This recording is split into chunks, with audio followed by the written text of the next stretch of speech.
अस्सलामुअलैकुम। Bridge course जमात हफ्तुम से मजमून रियाजी में आज का हमारा तीसरा दिन। मैं Ghulam Mohammad Faki A to C guide channel में आप तमाम का खैर मकदम करता हूँ। आपको आज के सेशन में मुख्तलिफ़ किस्म के ज़ावियों की पैमाइशें और उनकी किस्में ये सीखने मिलेगा। सबसे पहला जो आपको देखने मिलेगा वो है सिफ़र ज़ाविया। इसे आप लोग इंग्लिश में ज़ीरो एंगल भी कहते हो और बिल्कुल आसान सी तारीफ़ है, बिल्कुल आसान से आप लोग जहन में रख सकते हो कि जिसकी पैमाइश सिफ़र दर्जे रहेगी उसे हम लोग ज़ीरो एंगल कहते हैं या सिफ़र ज़ाविया कहते हैं। फिर इसके बाद दूसरी किस्म है हाद्दा ज़ाविया, इंग्लिश में कहलाता है अक्यूट एंगल, जिसकी पैमाइश सिफ़र दर्जे से बड़ी और 90 दर्जे से छोटी रहेगी। सिफ़र दर्जे से बड़ा होना चाहिए ज़ाविया और 90 दर्जे से छोटा होना चाहिए। आपको तस्वीर में यहाँ पर बताया भी गया है। पहला जो ज़ाविया है आप देखेंगे तो वो पहली उसकी साख और दूसरी साख एक दूसरे के ऊपर बिल्कुल टिके हुए, यानी कि ज़ाविया शुरू ही नहीं हुआ है, ज़ाविया बना ही नहीं है, बिल्कुल वहीं के वहीं पर रुका हुआ है, इसलिए उसको ज़ीरो दर्जा कहा गया था।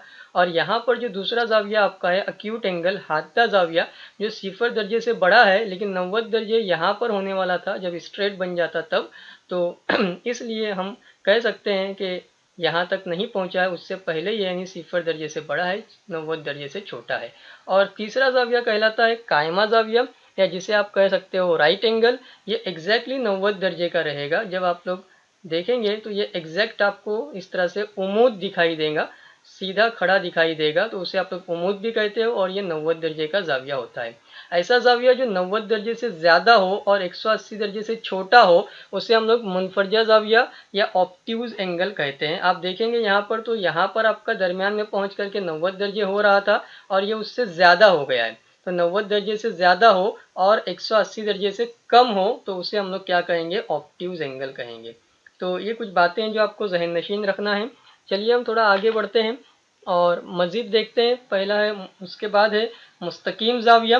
मुस्तकीम ज़ाविये को हम लोग कहते हैं स्ट्रेट एंगल। आप जब देखेंगे तो ये आपको सीधी सीधी इस तरह से लाइन बनती हुई दिखाई देंगी, उससे हम लोग कहते हैं स्ट्रेट या मुस्तकीम या सीधा। ठीक है, ये 180 दर्जे की पैमाइश होती है।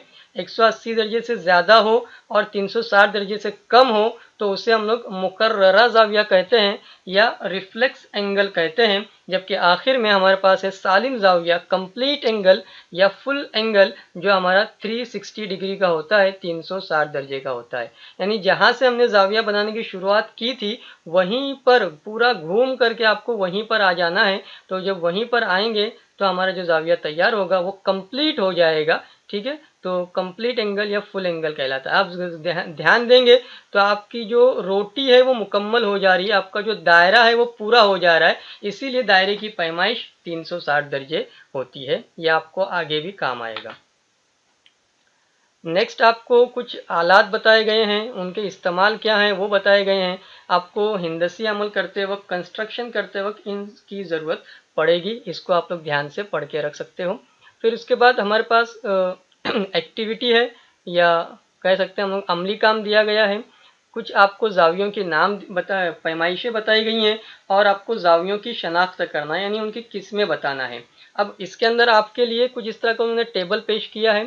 ठीक है, टेबल के अंदर ये कुछ हमने जो और नाम सीखे हैं एक्स्ट्रा नॉलेज के लिए, इंग्लिश में क्या नाम कहा जाता है वो सारा सीखा हमने, वो मैंने आपके लिए लिख लिया है। इसी तरह से मैंने कुछ इस तरह से लाइंस बना दिए ताकि आपको समझने में आसानी हो।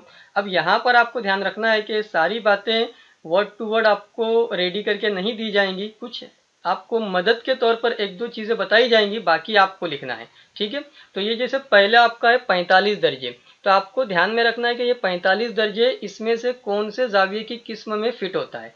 पहला हमारा था सिफ़र ज़ाविया, जो सिर्फ सिफ़र डिग्री वाला था। ठीक है, दूसरा था हमारा हाद्दा ज़ाविया, यानी सिफ़र से ज़्यादा और 90 दर्जे तक था वो। ठीक है। तो हमारी जो कैटेगरी है 45 दर्जे वाली, वो इस अक्यूट एंगल वाली कैटेगरी में बैठ रहा है, हाददा जाविया वाले में बैठ रहा है। आपको एक एक करके इनकी सबकी तारीफ अपने जहन में बिठानी पड़ेगी, तभी आप लोग वहां से एक एक जाविया उठा उठा करके यहाँ पर बराबर बराबर उसको अपनी अपनी जगह पर बिठाने की कोशिश करेंगे। तो आपकी मदद के लिए मैं ये 45 दर्जे को यहाँ पर बिठा दे रहा हूँ। अक्यूट एंगल रहेगा वो हाददा जाविया रहेगा। दूसरा हमारे पास है 155 दर्जे। 155 दर्जे के लिए भी हम आगे जब बढ़ेंगे तो यहाँ पर कायमा जाविया था जो एग्जैक्टली 90 डिग्री का होता है, बिल्कुल 90 दर्जे का होता है। उसके बाद जो है मुनफरजा जाविया जो हमारा 90 दर्जे से ज़्यादा और 180 दर्जे से छोटा रहता है। तो ये जो 155 वाली कैटेगरी में हमारा रहेगा वो रहेगा ऑब्ट्यूज एंगल मुनफरजा जाविया। तो ये भी मैंने आपकी मदद के लिए बिठा दिया उसको यहाँ पर। फिर उसके बाद है हमारा मुस्तकीम जाविया जो हमारा एग्जैक्टली 180 दर्जे वाला था, वो रहेगा। फिर इसके बाद रिफ्लेक्स एंगल जो था वो हमारा 180 दर्जे से ज़्यादा और 360 दर्जे से कम में था। ठीक है, ये सब आपके माइंड में होना चाहिए, तभी जाकर के आप ये 206 दर्जे को यहाँ पर सही सही बिठा पाओगे। ठीक है, और उसके बाद हमारे पास है जैसे 321, ये आपको ही बिठाना है। 90 दर्जे कहाँ पर आएगा, तो ये ऑलरेडी मैंने यहाँ पर लिखा है आपकी मदद के लिए, कायमा जाविया रहने वाला 90 दर्जे, तो वो 90 दर्जे यहाँ पर आने वाला है। ठीक है, और बाकी सारी चीज़ें जो हैं वो आप लोगों को एक एक करके उसको बिठाने की कोशिश करना है। इंशाल्लाह मुझे उम्मीद है कि आपके माइंड में सारी बातें जब रहेंगी तो आप आसानी से कोई भी जाविया दिया जाए और उसको उसकी किस्म के हिसाब से बिठाने के लिए कहा जाए, सेट करने के लिए कहा जाए, तो आप आसानी से बिठा सकोगे।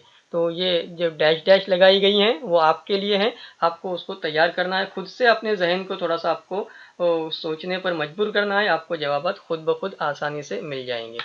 हम आगे बढ़ते हैं और अगली जो हमारी एक्टिविटी है वो है जाविया बनाने के ताल्लुक से, और फिर उसके बाद प्रकार और नाप पट्टी का इस्तेमाल करके उनका नासिब खींचने के ताल्लुक से। तो इसके अंदर हमारे पास कुल मिलाकर के 5 जाविये हैं, जिसमें से जो दूसरा जाविया है 90 दर्जे, उसके ताल्लुक से हम डिटेल में सीखेंगे कि किस तरह से उसका नासिब खींचा जाएगा। तो यहाँ पर आपका ये 90 दर्जे पैमाइश का जाविया तैयार किया जा रहा है। सबसे पहले हमने एक रे तैयार कर ली है और उसको एक तरफ हम लोग नाम दे रहे हैं फॉर एग्जांपल Q, दूसरी तरफ नाम दे रहे हैं फॉर एग्जांपल R। तो ये आपकी रे QR तैयार हो जाती है और उसमें हम लोग जो हमारा पॉइंट रहेगा उसके ऊपर हमारा प्रोट्रैक्टर एडजस्ट कर लेंगे। 0 से स्टार्ट करेंगे, 90 आपको यहाँ पर देखने को मिलेगा और इस तरह से आप लोग कह सकते हैं कि ये आपका एंगल तैयार हो जाता है, एंगल ऑफ 90 डिग्री, जिसको आप लोग कह सकते हैं कि ये आपका राइट एंगल है, आपका कायमा जाविया है, 90 डिग्री का एंगल है, 90 दर्जे पैमाइश का जाविया है। आमतौर से 90 डिग्री लिखा नहीं जाता है, उसकी बजाय इस तरह से ये बॉक्स लगाने का उसूल है, आपको ये ध्यान में रखना है। 90 डिग्री लिखने की ज़रूरत नहीं है, 90 लिखने की हमको ज़रूरत नहीं है। इस तरह से जब हमने ये कोना बना दिया यानी वहाँ पर 90 डिग्री है, ये वहाँ पर 90 डिग्री की अलामत भी होती है। उसके बाद हम देखेंगे कि हमको बाइसेक्टर ड्रॉ करना है, तो हम लोग क्यू पर जा कर के बैठेंगे। एक निशान हमारा ये डंडी के ऊपर लगने वाला है और दूसरा निशान हमारा इस डंडी के ऊपर लगने वाला है। फिर उसके बाद हम लोग ये पहले वाले निशान पर जा कर के बैठेंगे और सामने की तरफ बड़ा ब्रैकेट लगा देते हैं। फिर वही फासला लेकर के इस ब्रैकेट के ऊपर जा कर के बैठते हैं और इस तरह से निशान लगा लेते हैं। और जब हम जॉइन करेंगे तो इस तरह से हमारा ये बाइसेक्टर तैयार हो जाएगा। इसको हम लोग कहते हैं एंगल बाइसेक्टर, जाविये का नासिब कहते हैं। फॉर एग्जांपल यहाँ पर हमने नाम दे दिया S। आप अगर ध्यान से देखेंगे जो आपका 90 डिग्री का एंगल था, आपको देखने मिलेगा कि बाइसेक्टर होने के बाद जहाँ से बाइसेक्टर आपका गया रहेगा उसकी वजह से 45 एक साइड में जाएगा, दूसरी साइड में 45 जाएगा। बाइसेक्टर, बाय का मतलब होता है 2, सेक्टर का मतलब सेक्ट यानी हिस्से, तो 2 इक्वल पार्ट्स रेडी होते हैं, 2 निस्फ निस्फ हिस्से तैयार होते हैं, इसीलिए उसको कहते हैं नासिफ, निस्फ निस्फ हिस्सों में बांटने वाला। आई होप आपको ये बाइसेक्टर वर्ड याद रहेगा अच्छे से। तो इस तरह से हमने सीखा कि 90 दर्जे का हमने पहले जाविया तैयार किया, फिर उसका नासिब तैयार किया और किस तरह से सारी बातें हमने डिटेल में सीखी। मुझे उम्मीद है कि बाकी की भी एक्टिविटी आप कर लेंगे। इसके ताल्लुक से एक और वीडियो अवेलेबल है जो मैं आपको लिंक में डिस्क्रिप्शन में दे दूंगा। ये आपको स्टैंडर्ड 7th में भी पहली एक्सरसाइज के अंदर और सीखने को मिलेगा। शुक्रिया, अल्लाह हाफिज़।